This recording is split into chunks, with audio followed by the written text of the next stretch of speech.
I said that creative people who don't create are insufferable to be around. And I'm going to build on top of that for a second. Not only are they insufferable to be around, they are a menace to society. When you are feeling resentment, when you are feeling apathy, when you are feeling jealousy, when you are feeling rage, envy, when you are comparing yourself to other people, when you're feeling bored, when you are not feeling inspired, it's because you're not giving your creativity time and space for it to flourish. And you are not acting on your ideas because you're making up all these excuses in your head because you don't have the tools to do it. Or maybe you don't have, the credentials, and someone else can probably do it better. Someone else probably can do it better. Someone else probably has more of a resume to have a reason to do it. If you don't do it, someone else will. Ideas want to exist. Ideas need a host to birth them into life. So when they come to you, you have to act on it or it will go to someone else. This is a philosophy that I live by, okay? Because it's happened to me too many times where I have an idea and then I don't do anything about it and then I watch someone else do it like weeks or even years later. And I'm like, oh, I had that idea. Well, you didn't do anything about it. So it literally just floated to somebody else.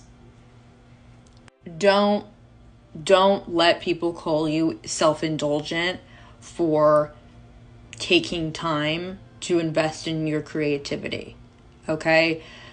Give yourself the validation that other people maybe are giving you. No one else needs to validate you. No one else is going to be there telling you that you're doing a great job. You need to be able to validate yourself at the end of the day. You need to be doing it for yourself. Because being an artist, it's a means of survival. Artists have no other choice, right? If you're doing it for the validation, then you're not really doing it right. You're kind of masquerading, like you're kind of a puppet. You're kind of a shell of yourself at that point. You need to be doing it regardless of whether you're getting the validation or not. And quite frankly, the more that you pour into yourself, the more that you upgrade, the more that you level up, the more that you're also going to repel. And that's also something that you have to be very comfortable with. Your creativity is something that cannot be ignored and it can't be silenced.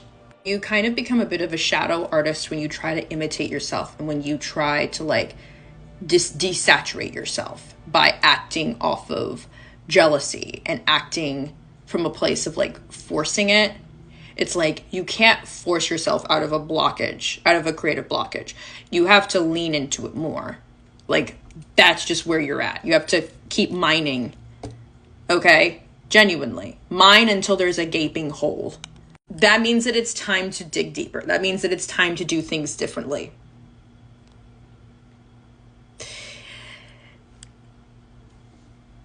It's not supposed to be easy, right? And I think being an artist, being a creative, writing, it can be such a healing era. It can be such a healing process. And the healing process is a dumpster fire, right? It's kind of ugly sometimes. When it comes to bringing ideas into life, even when you feel like you can't, it requires action without necessarily having the feeling. You can't rely on your feelings to get things done, especially when you're going through a blockage and when you're in a dud and when you're in a rut. You have to stop relying on your feelings because you're not always going to feel good when you're creating.